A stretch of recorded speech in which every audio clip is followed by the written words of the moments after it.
Welcome back, fellow armchair generals. This is Gamer1745 here with my continuing playthrough of Hearts of Iron 3 with Black Eyes 8.6. Okay, let's continue here. We are doing our North African operations, or Middle East as well here. We are trying to move the DAC up as quickly as possible.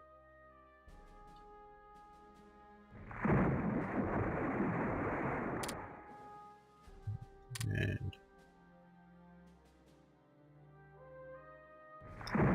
good. Now let's add you to the shipping.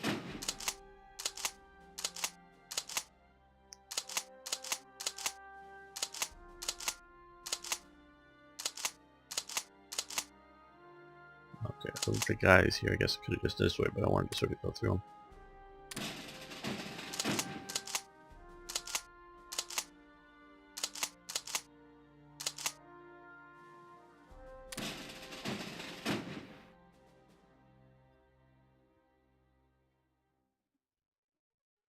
Got another Panzer division coming and this mountain division coming, but there'll be a while to get there. So let's see if we can move these guys here now.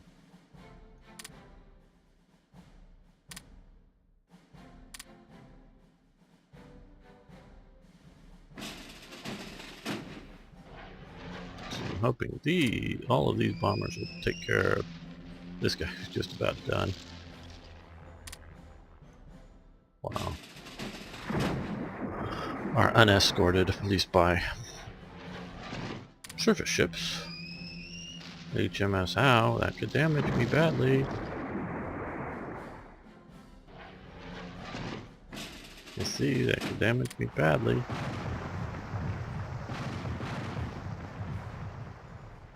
Really only worried about sinkings, not damage, but see, it looks like...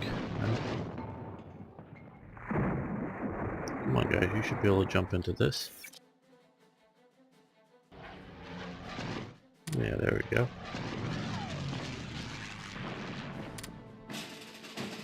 Yeah. One LL main, good. Holding it, at least we've already... Uh-oh.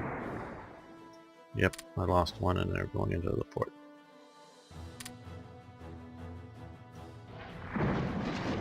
They need escort.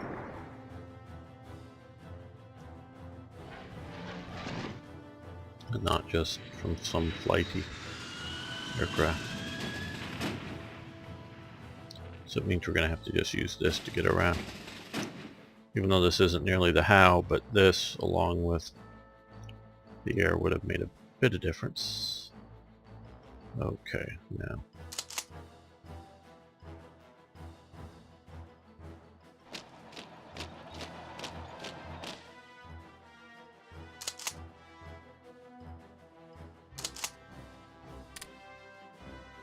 Supporting the attack. Good. Good. Give me money for metal. Okay.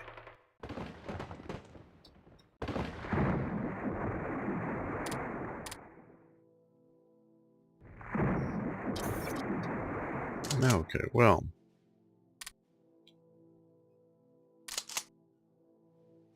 Unattach you. Just unattach anything that is too far away right now, even though like this may show up here shortly.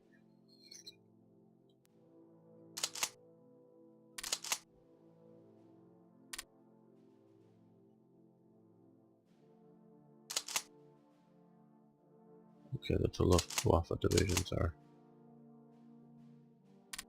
here and needed. Still need to be.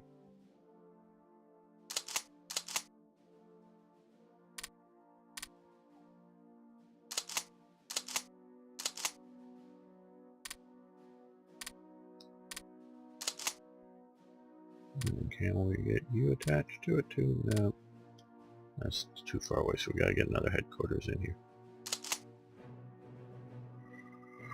We're gonna have you come down, because you're gonna be fairly fast, so...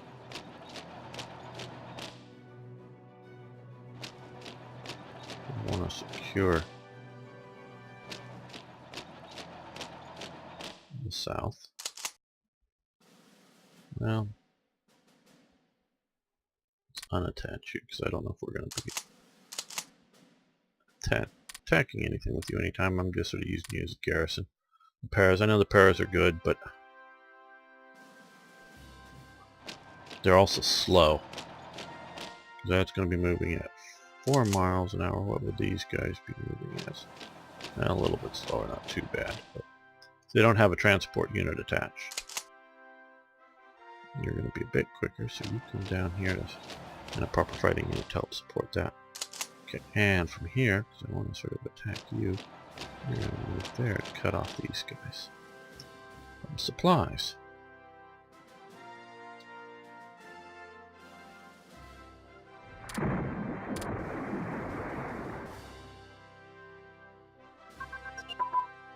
Okay, tactical command, tactical air command advance, that was good. I'll let that continue, I think.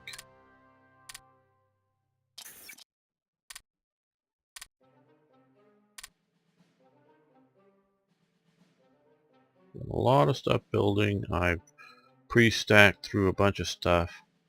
Doing some long-range subs to be able to reach out far, but I'm also doing some coastal subs just because I'm going to be taking place islands and things, and they can operate off there, and they're just cheaper and get them out there quicker. So they both have their good functions. Are you ready to attack yet? How long? No.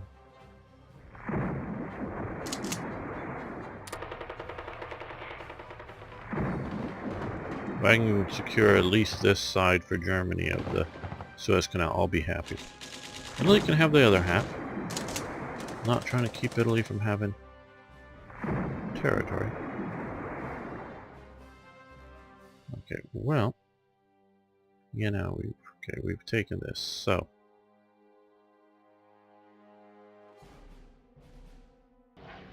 let's fly these guys. How much airbase space do we have down here? Well, not much. We'll overstack it a bit.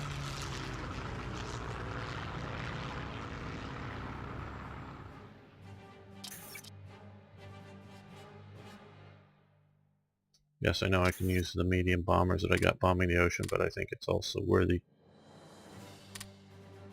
to mess with the English ships while we're darting about here.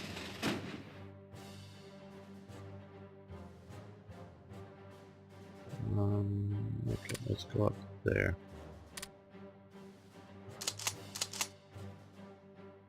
Yeah, we'll pop a Hoth to the desert as well.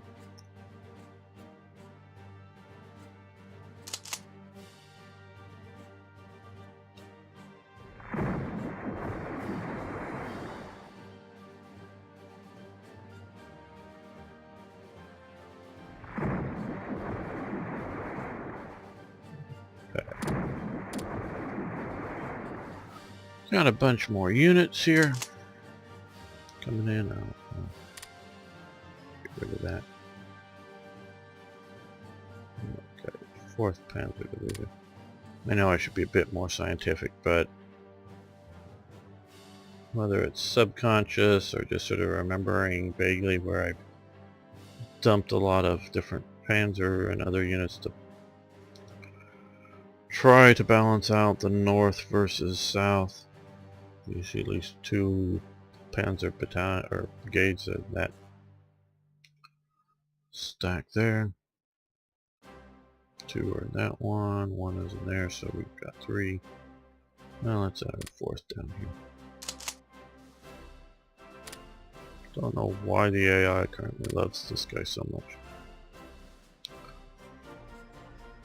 Because he is commando, he is good for low supply type situation, so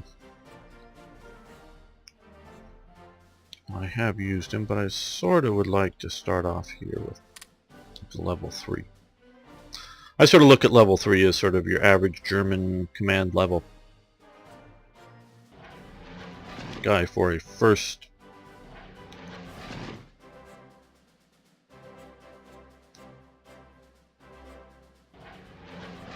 for a first line type unit. Okay, you guys are going to go.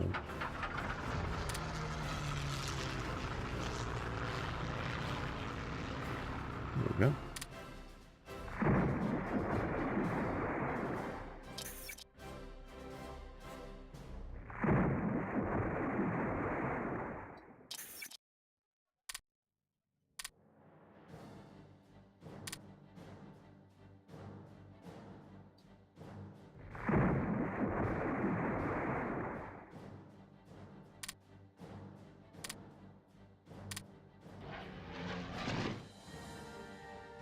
Okay, ground attack that unit.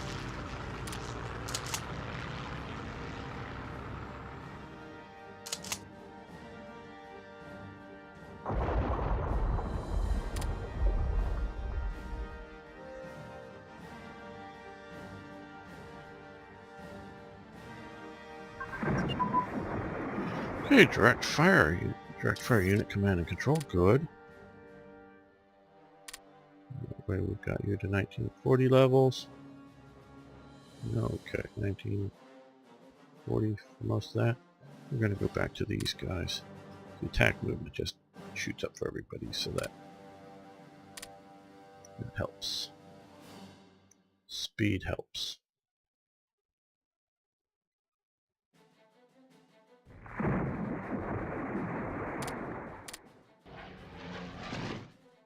Since that's doing so well there, let's ground attack this guy.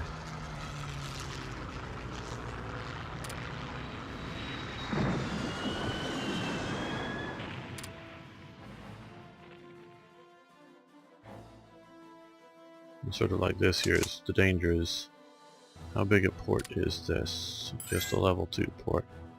So I want to capture here before.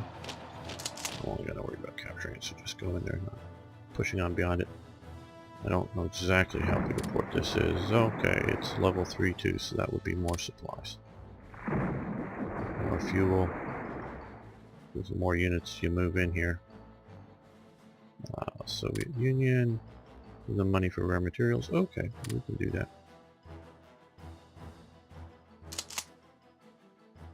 Well, let's try attacking.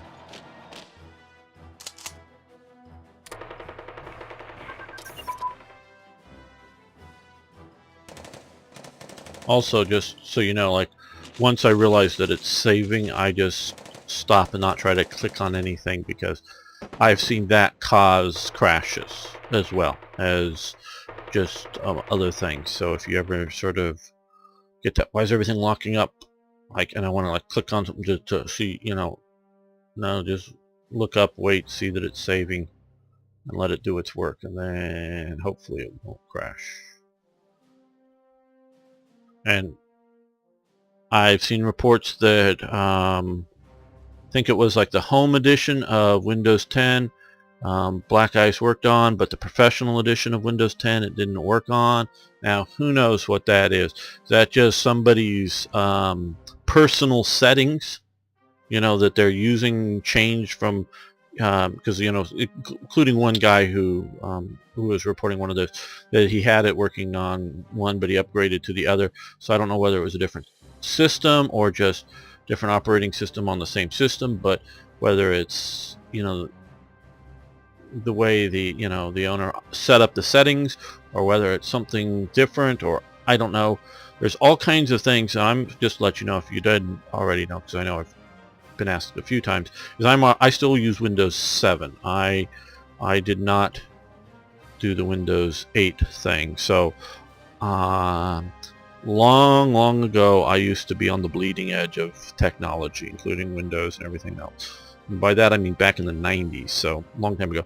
I've got to the point in life that until I get a game or something that I really need to do, really want to do, and the operating system just won't handle it, that's when I move to the next operating system. So I'll upgrade my processors or my motherboards or whatever and get better that way.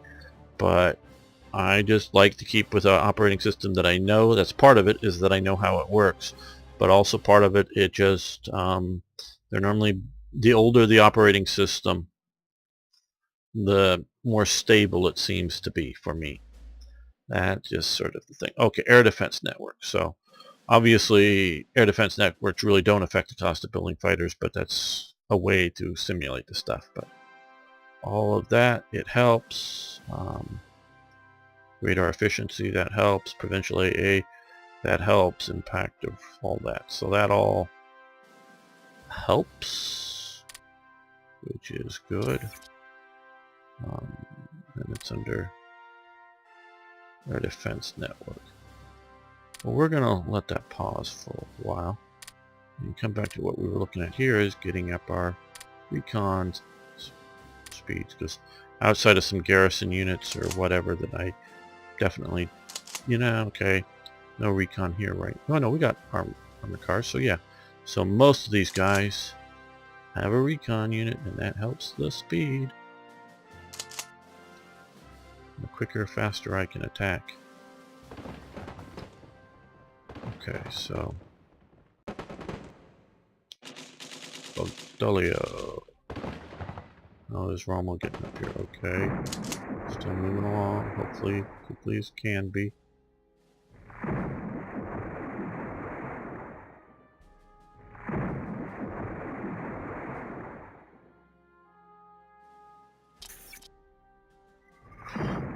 Okay, so we've lost very high popularity down to just regular sort of popularity. We're in attack. Oh, see, we just don't get notices. Well, I'm liking this. Because I know I made a comment earlier, and that was from... Well, they lost their capital, did they? Oh, and they're in combat right now, so... So it shifted. But I think just about anything will kill one of these partisans. These may be event driven.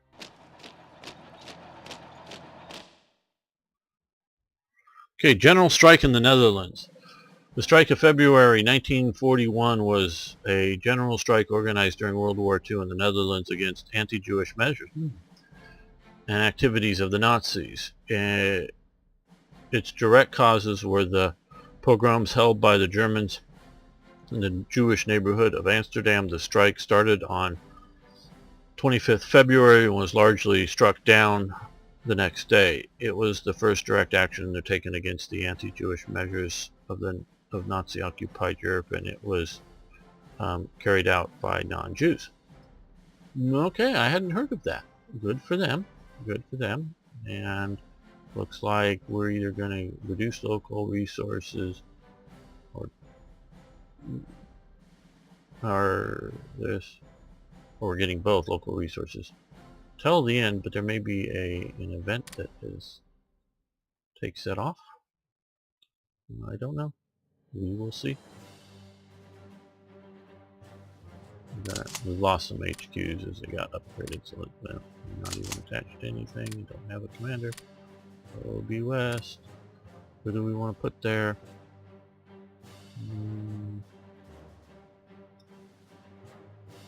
Arbitrarily promoting and demoting some of these guys. I don't know if they would like that.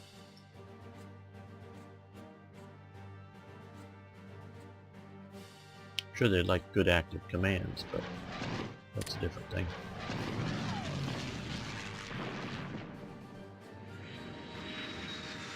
Okay, we made it here, so let's see.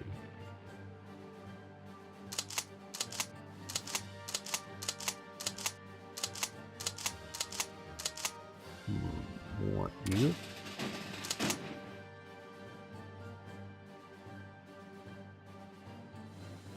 What do we have down here?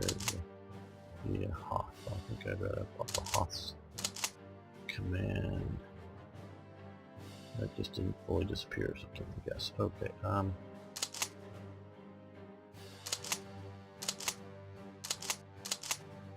well, a light infantry division wouldn't be bad out in the desert. One of these guys.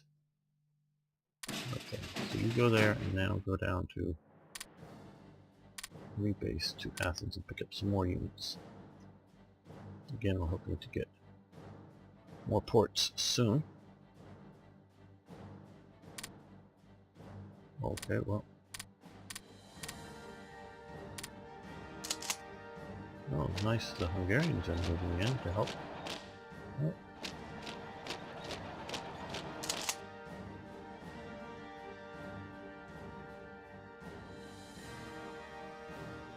You're taking Serbia. Maybe it's a little too much, but not so bad. I do agree that there should be a fair amount of uprisings. There was a Serbian collaboration force, army, police, but it was unmotivated might be a good term for that, a positive term. You could say it was pathetic, and that would sort of be it, too. But, okay, so we're losing the thing up in the top of Norway, and we're getting another thing up there, another SS Kampfgruppe Nord. And we're losing some more SS, or more of the Totenkopf units, which sucks because we like them to keep partisan reduction, but we want to move forward with the historical SS units. So we have this guy up here. He's obviously much better than a Totenkopf sort of a militia combination. Not quite yet the Den Huber's later mountain unit. I've heard both good and bad things about them. Don't know. I mean, not good as in, or bad as in that they were good unit, or good people or bad people. I'm talking. Let's get these guys here out of Berlin. But as in quality of stuff. Yeah, I sort of have to be careful about that kind of thing, because, if you will, both sides have an axe to grind. People who don't like the SS, either back then, which could be German army units, and this infantry brigade. Good. Let's move them down here just to do so. It could be German army units that were like other mountain units that didn't think very highly of these SS units just because. Or it could be obviously whether communist, Jewish, or just Americans or whatever that want to slam the SS just because they're SS. But then on the other hand, you have the SS fanboys and their own propaganda at the time that how great they were, pumping them up. And so you can easily get to the situation where they both could be true in the sense that, because as we've seen, things like the Polizei division get better over time, so that they may have sucked in the beginning and then got better, or were good and then later sucked because the war chewed them up, kind of thing, you know. So you sort of have to be careful with all of that. Okay, we're going to stop because I want to make sure Italy captures you first, and then we'll rush in and stop any further attacks.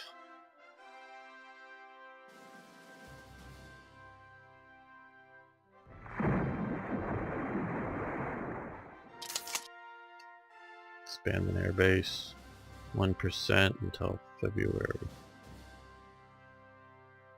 So, yeah. Okay, that's just a random. Can't control which airbase is. It is because partially the AI can't control it either. You come out of the desert. Mountain troops aren't the best desert warriors, but they're not bad either.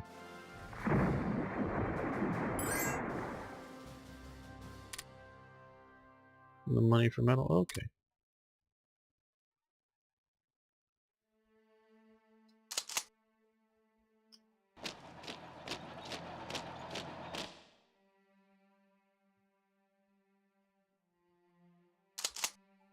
Okay, we want to put the 18th back on board. When we rebase, they got out. We want to put the 11th back on board. And then we want to put Papa Hoff on board. And do we have room for this sort of nice motorized? Oh no, I want to do this to it, not that. Yes, we do. And hopefully, again, combination of our immediate escorts and all that air that is moving around, because obviously something scraped against the torpedo boats there.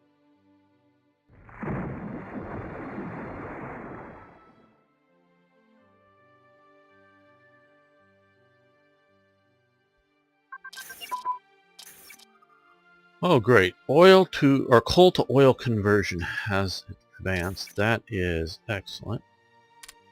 And one of the reasons I did that early, obviously we won't be touching it until at least 43. I don't really think we're going to push. Like we could charge ahead now, but it's just the penalties are just so much compared to how much you get it earlier. So it just leaves normally not worth it unless you're just either in a panic situation. Subvisibility plus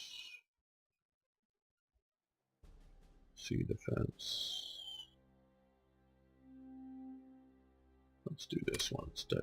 Well, wait a minute. We've in the red considerably. Yeah, that's because we're down from very high popularity. That's right. Okay, the visit of Prince Regent Paul of Yugoslavia. During the advance in southern Russia, many Axis politicians appeared there and made good use of conquered territories and cities to fuel the propaganda efforts. Okay. Okay, this is I don't not sure whose event this is, quite honestly. This could be a black ice event. It could be a GGA event. I know it's not any that I remember of the D-worm stuff, and he hasn't done anything new. It's not mine. They're looking up at some airplanes, of course. Either that or they're raising a flag or something up a pole. I don't know that everyone would be watching a flag. But it looks like a flyover for some parade, but that's just mine. And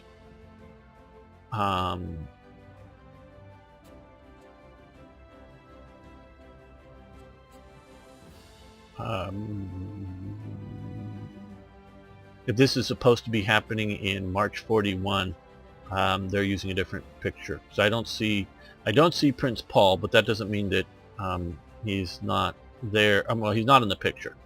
I think I would recognize him because I'm recognizing all the uniforms, if not all the people. And I'm not all the people here.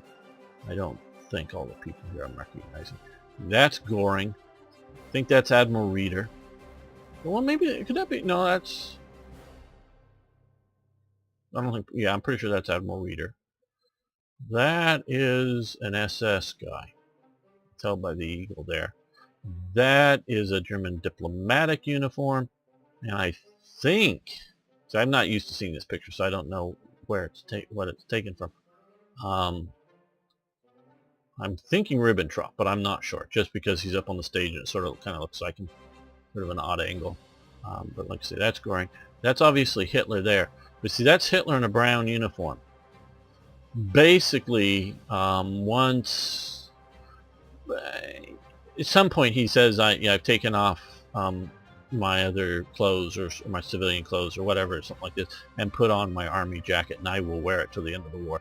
And basically he's in a gray jacket until the end of the war. Sometimes I have seen it in sort of this style, but some of the stuff I think is recolored. Like there's one painting that I've seen originally, I think, in a brown and then later in a gray. but I may have seen some color gray with the Sam Brown belt in this style, as opposed to more of a lounge jacket style of the period gray jacket that he's sort of most common with. And so rarely with the gray did he ever wear an armband. I'm not saying never, but I think rarely. So to me this looks like 39 and before. So maybe even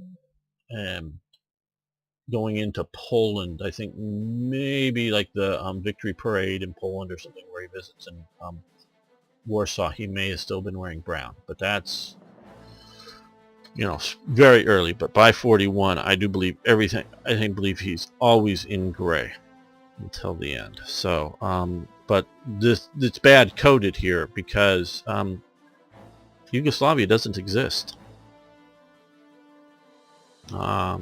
So need to check for that.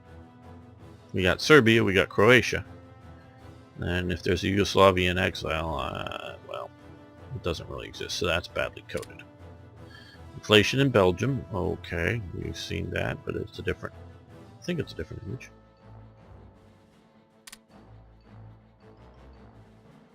So how are we doing, generally speaking, in Western Europe for dealing with?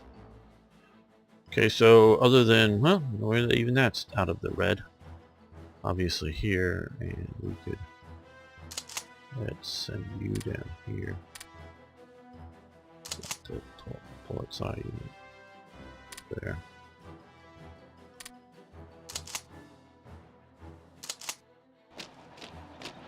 We go after Belgrade so they can get their capital back.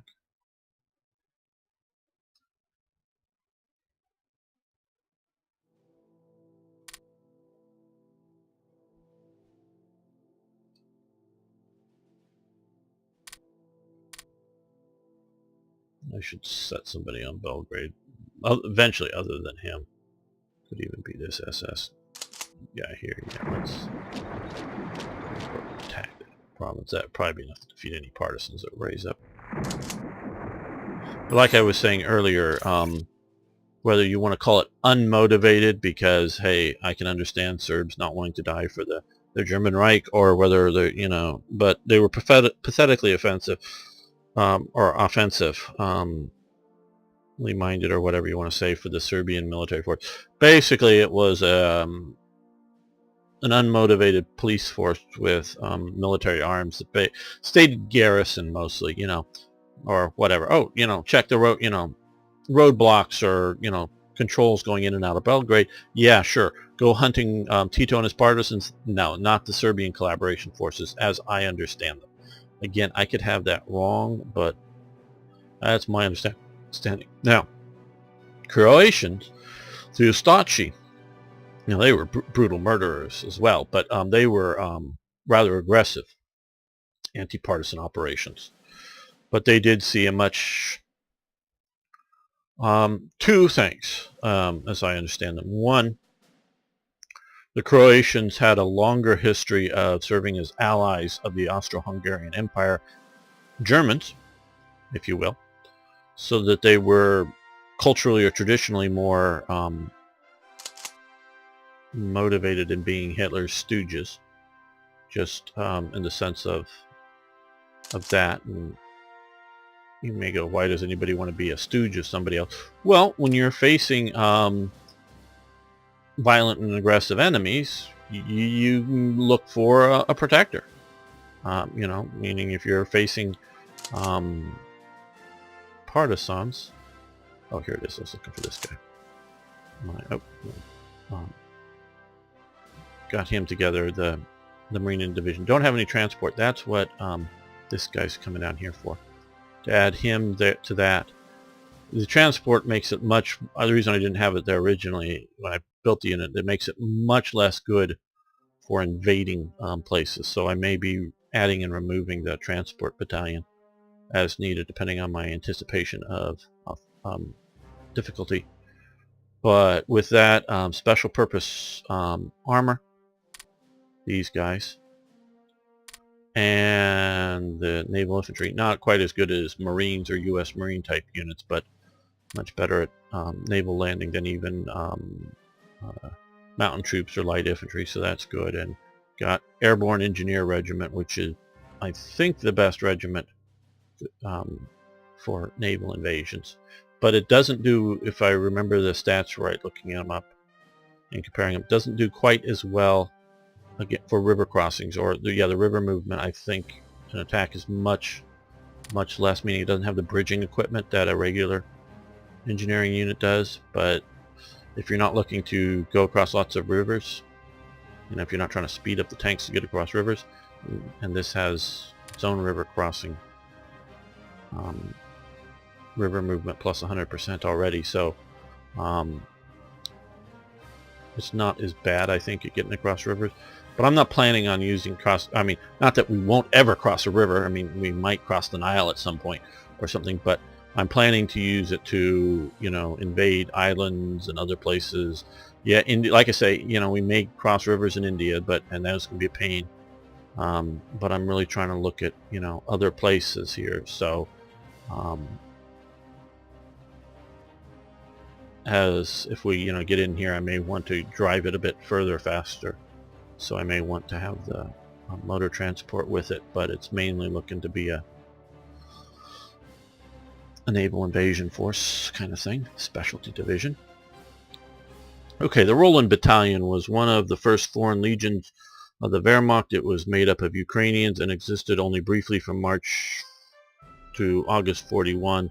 The battalion set up by the Abwehr and organized by Ukrainian nationalists Richard Uri in March 41. Prior to the German invasion of the Soviet Union, members had originally volunteered for duty in Nightingale Battalion, but after training, members who could not meet the high expectations of the more exclusive commando unit were transferred to a separate entity, which became the Roland Battalion. The ex-Brandenburger Oberlieutenant Dr. Hans Albert Hetzner was placed in military command of the battalion. Yeah, and that's very good and very truthful, or very not truthful, but very appropriate. Some special forces, let's go with one of the better ones, the modern day SEALs, they've got to be, and I, like myself, I could never meet the physical requirements of doing that. But let's say I wasn't a bad shot. I was reasonably physically fit and, an okay soldier level kind of thing. But hey, I knew how to blend into the crowds, whether it's in the Ukraine or in Turkey or, somewhere like that, and I could pick out, who's local to what part of Turkey, not just speak Turkish, but, oh, this guy's not from this neighborhood, this guy's from somewhere else, or whatever, and do sort of commando and specialty operations, but not the sort of high-end exclusive stuff.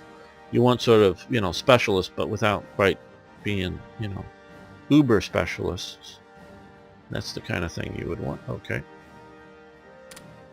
And of course we want SS Ski Troopers. Now is that in the production queue or on the map?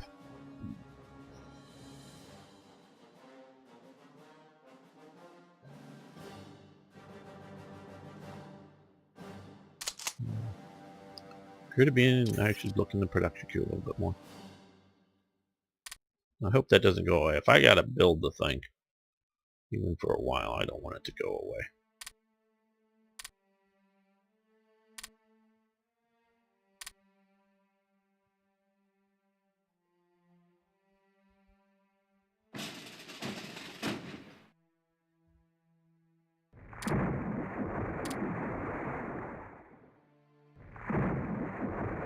You want Venezuela? Okay, we'll send you supplies for some money. We've got a lot. They're still moving up. Mud Spring deepens.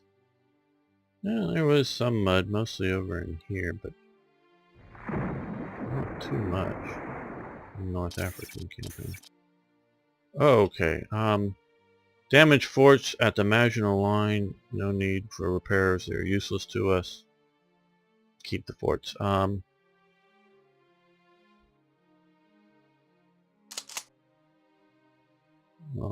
I think I know I want to do this because we don't need that. So If I'm losing that badly, that I need the Maginot Line forts, and not just the West Wall forts, which, you know, aren't so great. I mean, they exist and they're good, and that's how I envision these forts. The West Wall is good, but it's not uber forts, and I think that's a bit too high even for the Maginot Line. That is maybe, as some people see, a place like Gibraltar, or sort of to get that. See, just my philosophy on something like this is level 10 of each one of these things doesn't exist. That's sort of like the uber fort in existence that you could possibly dream up and build. So I don't know, let's say we're going to, for some reason, build uber Berlin fort, okay, and just, you know, create it and build this thing. Okay. But most forts, your sort of top of the line common forts would be like a level 8, you know, really high. I'm not saying that the Maginot shouldn't maybe be really high. I'm just saying 10 is just too much. And much of the Maginot Line I'd put down at a somewhere between a 4 and a 6. So it wasn't all so uber, and it wasn't all so even. And I sort of get the idea that the AI can't maybe figure some of that out. So I'm not suggesting it goes super low, but maybe varying between 8 and 6. That's just my sort of thought. But oh, I wanted to look up here. I think this is the... No, I don't specifically see a... Nope. Yeah, we'll do this. I thought this also added an event that gave us some artillery and other things that were scrapped from the Maginot Line. Well, I guess not. Okay.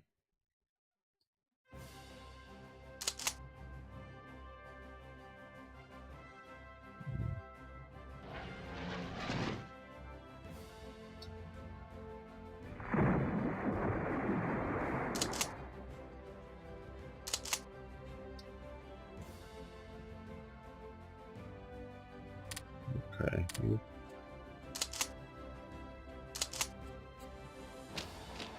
I just want to go there because I want to support this attack here. And how are we doing against the Poles? Polish Independent Brigade, it looks like.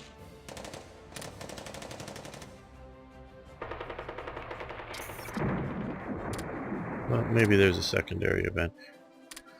People, please realize it's been like more than a year since I've really played this. And some of it, yeah, maybe not been quite a year or whatever. I'd have to look at the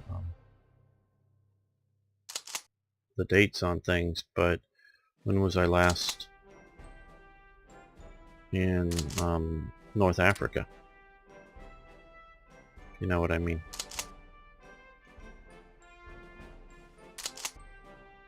Detaching you, at least temporarily. Cool unit, but okay, well.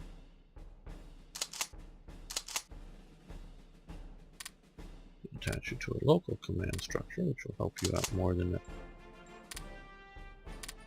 command structure too far away. Okay, I want to send my tanks down here. That's where I think they'll be most useful. Let's send... I want speed, I'm going to send you that way, and I'm going to send you this way also. I'm going to send you marching. Well, let's just take this as well.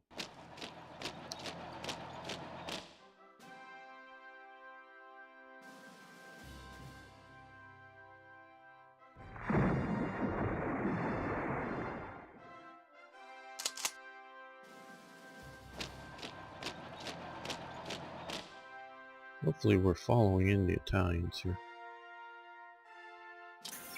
If not, that'll mean, okay, moderate damage, nice. It means we'd have to retreat and give them back the province. Or just accept that we're taking over the attacking operations.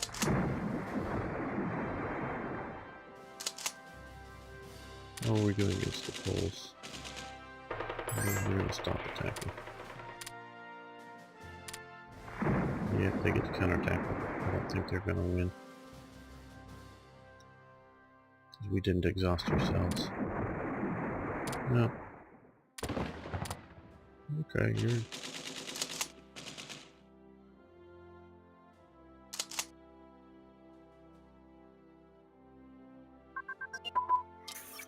Steel production advanced. Yay, yay, I see all these things. Yes, yes, yes, yes, yes. Okay. Stop steel production. We're going to leave recon unit coordination, but we're going to come over here. Start all these. So I just basically, unless it's super important, remember to whatever's coming at, finish being researched. The near future just gets cancelled for this because I want to get all of these production. Because yes, and it's up, most of these I think are 6 levels, and I don't know the year separation, but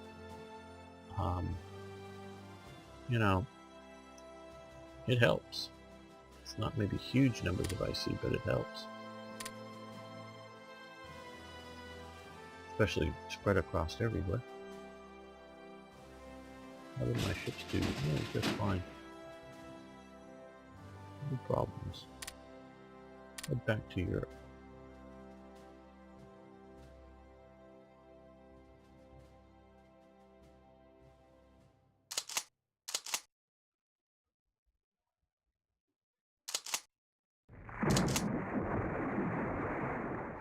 Oh good, we moved in here now.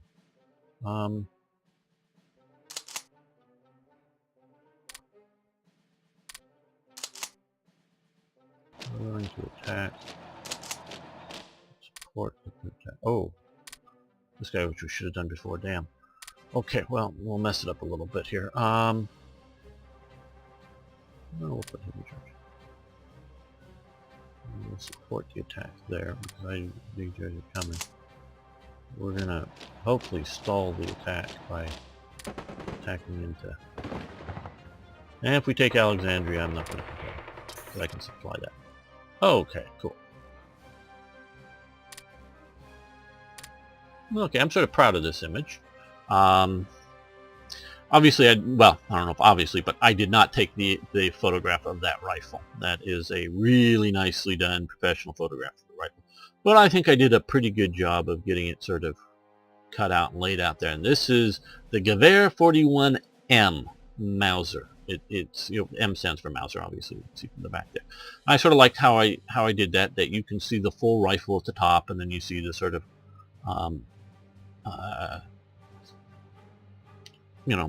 detail expanded up there, and it looks good, and it's simple. It's a simple, clean image, so I'm sort of proud of it, as opposed to being too congested. Okay, the Mauser Gewehr 1 rifle, also known as Gewehr 41, also known as G41M, was developed to fulfill requirements for a new semi-automatic rifle issued by Heereswaffenamt. These requirements had some specific points that severely impacted the final performance of the rifle. Among other requirements, the Heereswaffenamt requested that the new rifles should not have gas ports in the barrel, should not have any moving parts outside of the weapon when the gun is fired, meaning they didn't want the bolt to be moving or something when the gun's fired. Would maybe catch on something. And the gun shall work as a manual repeater in case of automatic mechanism failure. In the spring of 1941, Mauser Werk Factory received the official contract for 5,000 G41M rifles for the field. I had an opportunity to buy one of those many, many years ago, and I just didn't have the money, and so I didn't. Man, if I had the money, it wasn't like super cheap or anything. It was at a gun store, and they knew what it was. But it wasn't super expensive either. It was within the affordable price range, but I just didn't have, enough money at that time. And 3 months later or whatever, when I had the money, had already been sold. So I wish I got that. Now, explain a little bit of how this thing works. You can see this sort of shroud on the outside. Well, that is to trap the gas, because most, well, there's several ways of automatic weapons working, but most of them do have a hole, well, gas operated ones have a hole in the barrel so that the bolt is locked closed. The bullet travels out past a point in the barrel, and then gas, as the bullet is being pushed by gas, little gas goes into through the port into the barrel and pushes a rod back, pushing the bolt back and then locking it. So this is sort of a, if you will, I mean, it's not exactly delayed blowback. It sort of is, sort of isn't, whatever. But it's delaying the blowback so that while the high pressures are up, this is fully locked, and so all the gas is going downrange basically. And it's all happening in milliseconds, but then the rod pushes back through the thing and cycles the action. Where a lot of submachine guns are just simple blowback weapons, meaning as the bullet goes forward, the equal and opposite reaction to the bullet going forward is coming back. Bullets are much less pressure, much less gas in there, all kinds of things, so that they can, submachine guns can just do blowback. You can do a blowback rifle. You just not recommended to do so, because humans have to operate it, shall we say. I mean, it's theoretically possible, and you can easily build one. It ain't going to work well for humans to operate it.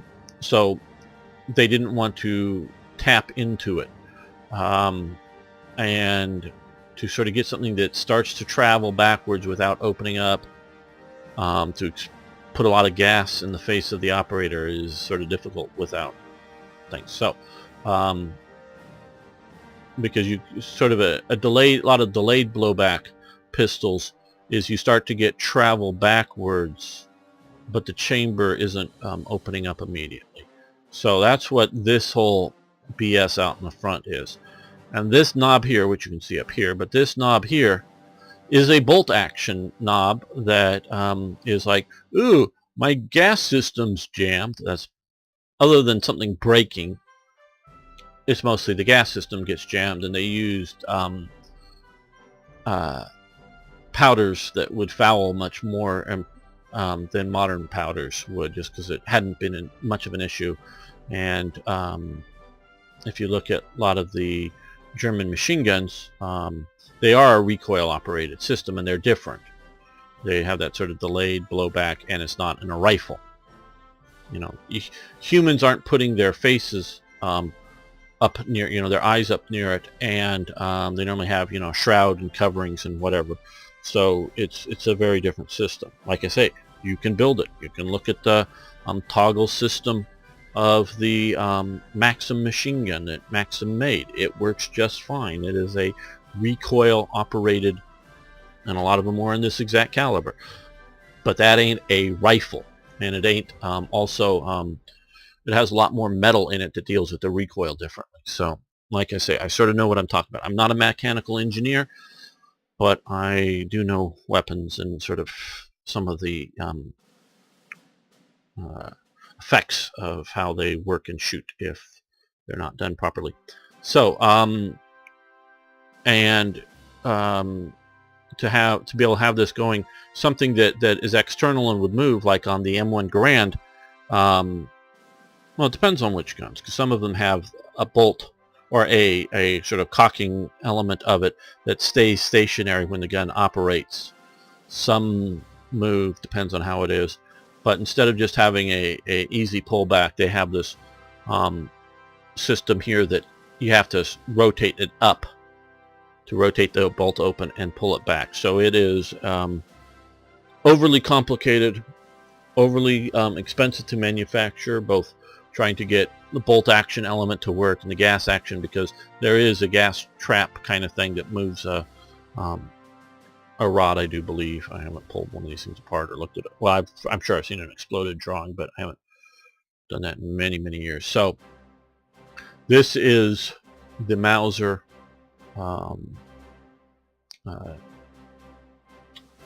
designed to meet the requirements.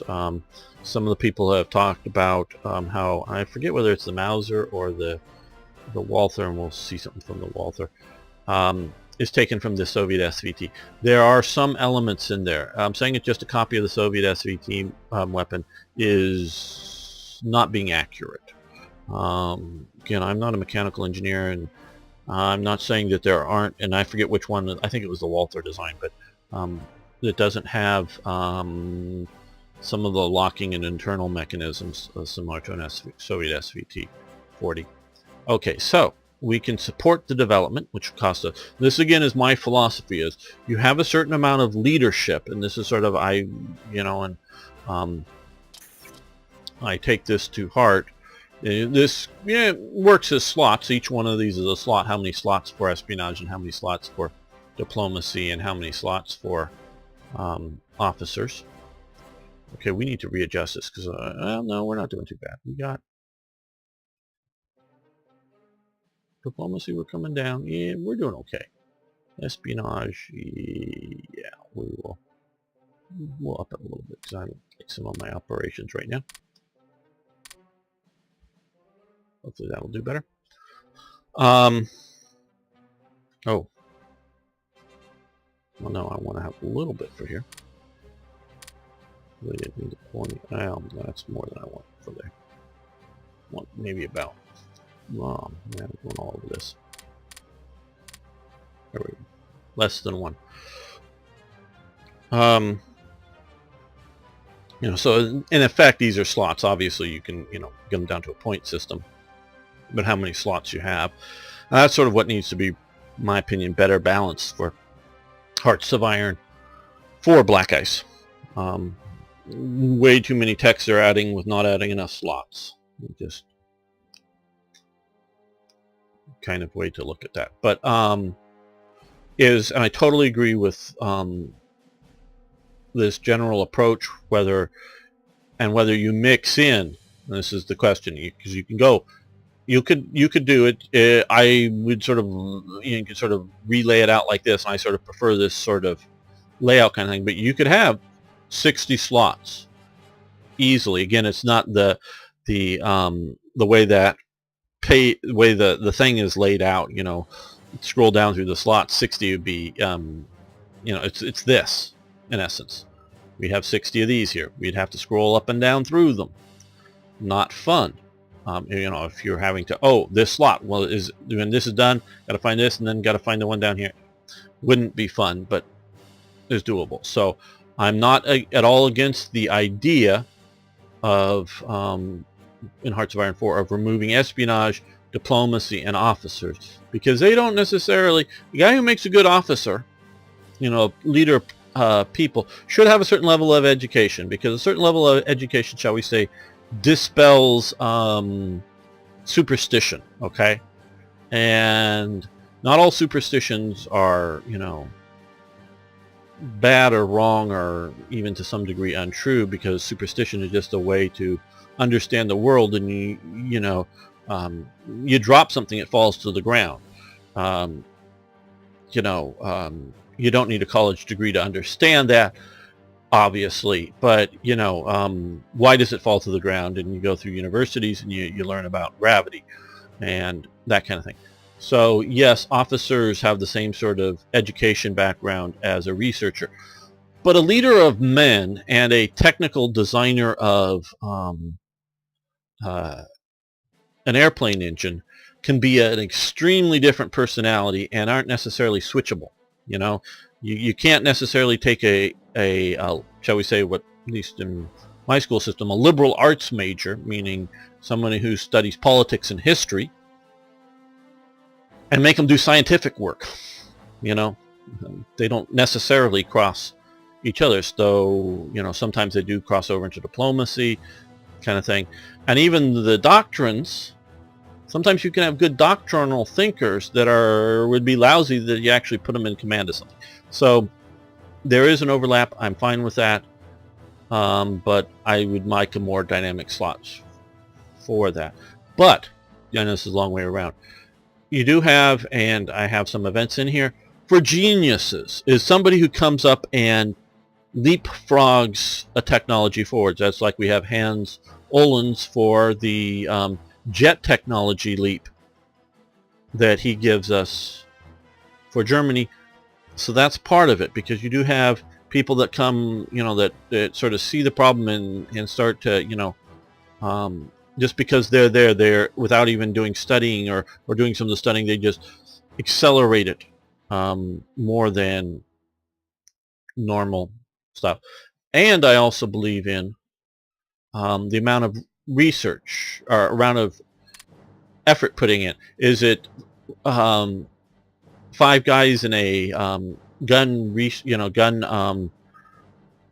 I don't want to say, well, sort of gunsmithing, but a gun development workshop that has all the tools and is building one at a time, trying it and seeing it not working and then tweaking it? Or are they 50 people all working, working on 10 different similar but different designs all at once, and then you go out and try them, collect the data, and then come back and see which ones work better, and then do 10 new designs based off of how much you accelerate. But I also, in a way, don't believe that, oh, well, let's just turn 50 ICs over this and boom, get it up, get M16s in 1939. It isn't quite that either. That's why I like events to happen, so that I can, as a gun guy, I can look at, okay, 200 supplies. That's a fair amount of supplies, kind of thing, and you'll get just a 15 days or whatever you want to call that boost to small arms. So that boosts that technology. Now, obviously, this is soft attack. Here, as you can see, some of the stuff boosts organization. I don't quite understand why it does that. But yeah, so that's sort of how I see developing. In a way, that's why I really like Hearts of Iron 4, is that it boosts specifically the tech development of a new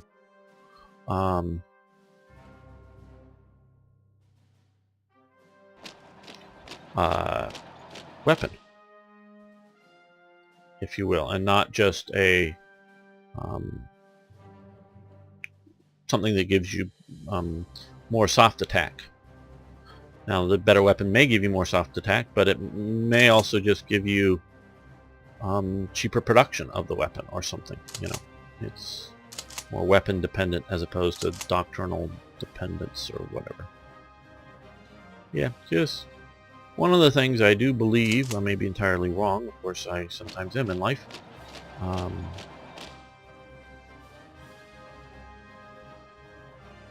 okay, these guys do not have, oh, and they're beat up, so we're going to let them be. So these guys will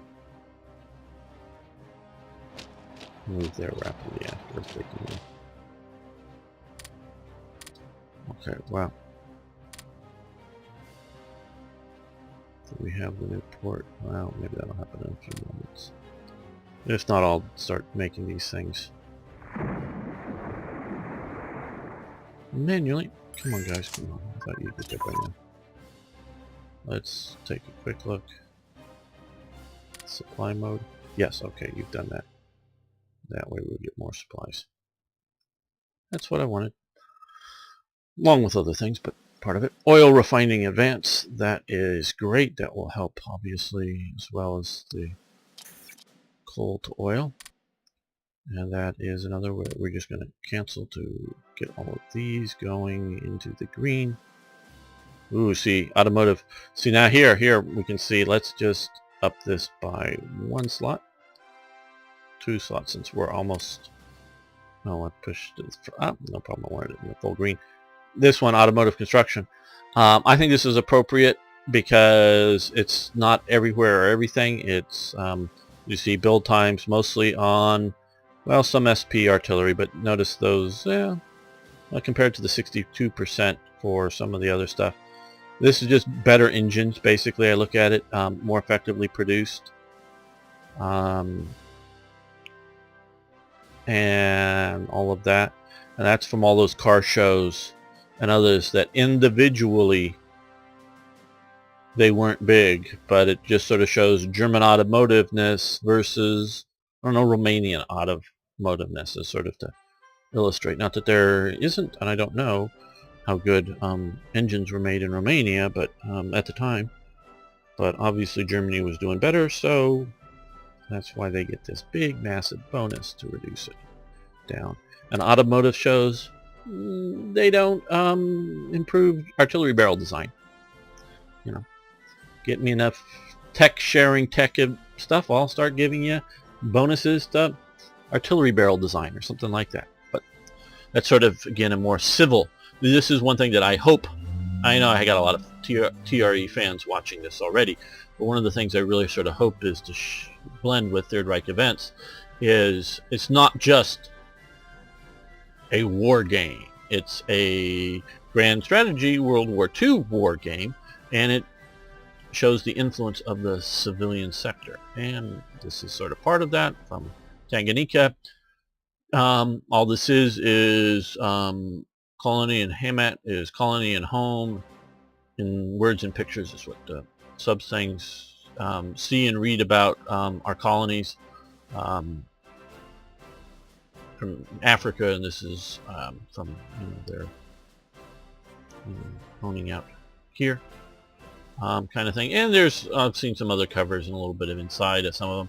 It's maybe some other non-specific German colonies, or articles and stuff, but it's sort of a a Time magazine or Life, I don't know, a National Geographics, if you will, but in a propaganda sense, or more so in a propaganda sense, magazine for Germany, just to sort of show you what was being published regarding the colonies. Come on, guys, you're still moving up to the front.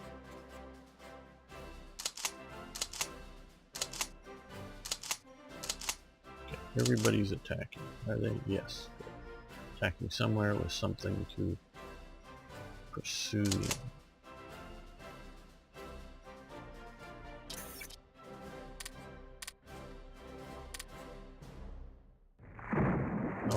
okay, these guys have got to stop because they'll get counterattacked. They can't defend themselves. I was hoping that these guys would get to here sooner and be able to, and these guys to be able to counterattack there without this, but okay, mechanization of infantry, yay! Allows construction of mechanized infantry, allows construction of mechanized infantry battalion, which we will definitely be using. The mechanized infantry, I'm sure at least I hope there will be some added by events. I don't know how often I'm going to spend for a full mechanized infantry battalion. If you look at Germany in actual historical sense, rarely did they have either their Panzer divisions or Panzer Grenadier divisions with a full brigade of half-tracked infantry type stuff. They would often have maybe the first battalion that has all or mostly all armored half-tracks, and then they would have, I'm just remembering from past looking at various diagrams or whatever you want to spelled out, they would then do like the first company that was of the other battalions that was fully half-track, and the rest of the companies of the other battalions would all have trucks. So you got the lead element coming in with the armored half-tracks, and the rest, the troops would be moved up close on trucks and then be on foot. So it was rare. Again, we talked earlier about how often some of the particularly the elite Waffen-SS units had lots of equipment.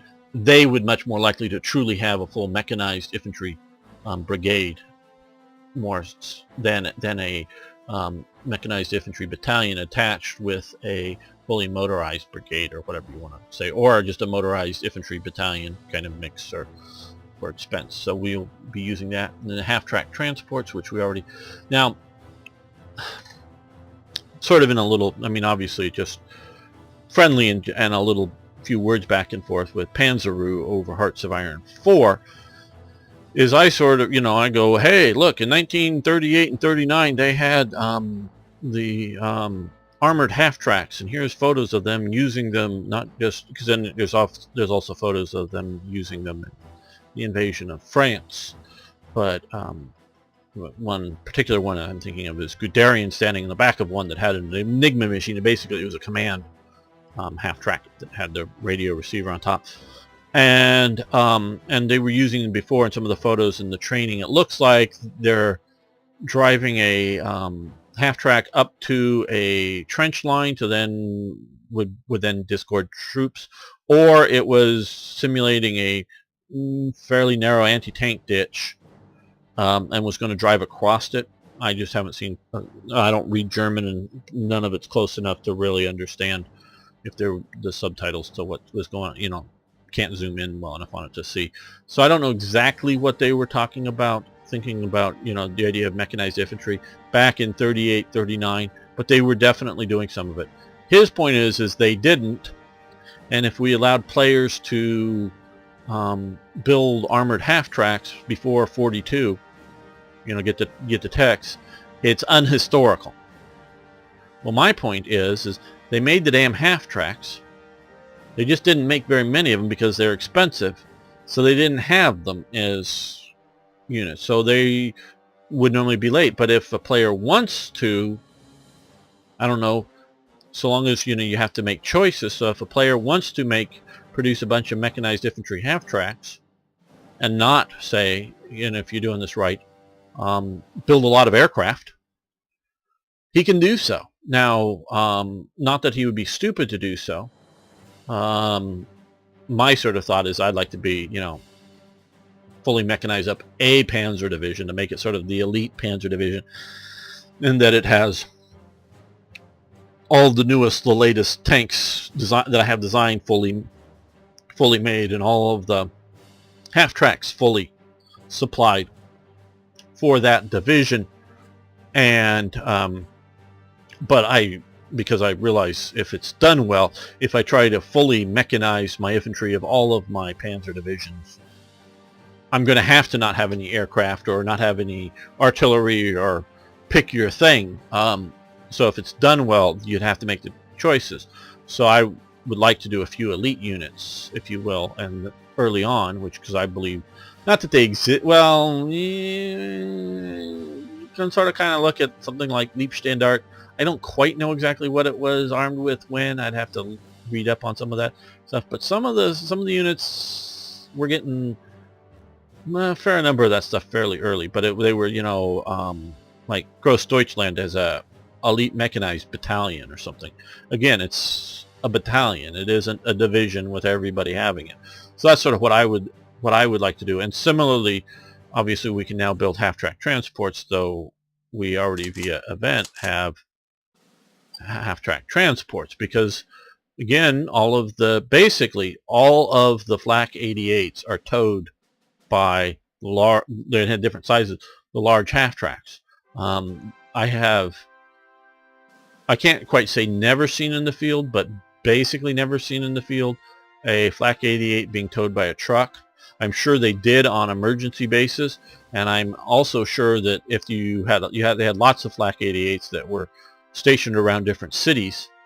So I'm sure that they would, when they repositioned those, they would use regular trucks, but that isn't going across country. That's just moving it from one part of town to another part of town, or maybe from one city and another city on not necessarily the Autobahn, but just on a good German road.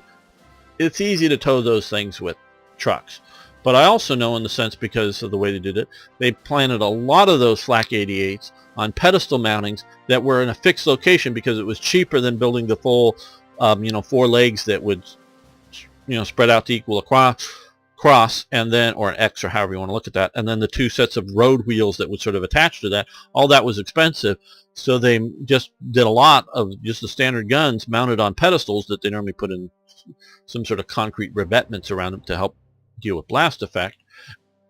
And then the Germans late in the war had really serious problems with that when they were trying to retreat from like the Belgium and the Netherlands or France, because they couldn't move all these excellent guns that would be very useful if they could move them. They didn't even have, because they didn't have a crane, in a rapid sense, a crane to lift them off effectively. They might have had a crane to lift them off, but they got 500 guns to move or something. Takes slower to place them than it is to move them rapidly. So they couldn't move all these guns, and they didn't have truck beds or whatever to, effectively lay the guns down and to move them. So that short-sightedness, and once they started losing, really cost Germany heavily in anti-tank guns that would have been excellent to use either as anti-tank guns or as continue to use as flak guns in positions that they were going to continue to hold and cover. would have made all those strafing attacks that you see by, because it wasn't just the flak 88s, it was also 20 millimeters and 37 millimeter guns that were cheaply mounted too, that would have, dealt with, the air attacks that were late war that they could have easily moved, because they were moving, the gunners were leaving, the gunners were retreating. If they just had the ability to tow them, there was probably enough trucks they could have scrounged up, or even just wagons to tow the guns out if they could have towed them. But sort of, for them it sucked. For the Western Allies it was good. So that way.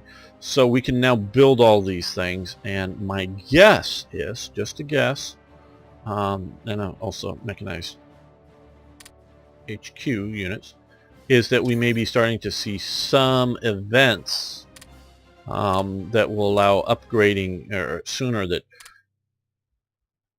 yeah, those Stugs gave them money. No, gave us the armored tractors already, which is cool. But I think we'll see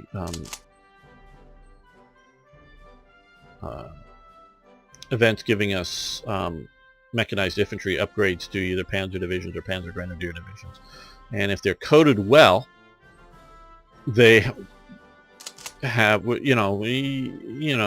maybe has technology plus year date plus other conditions, and so that's what I'm expecting to see.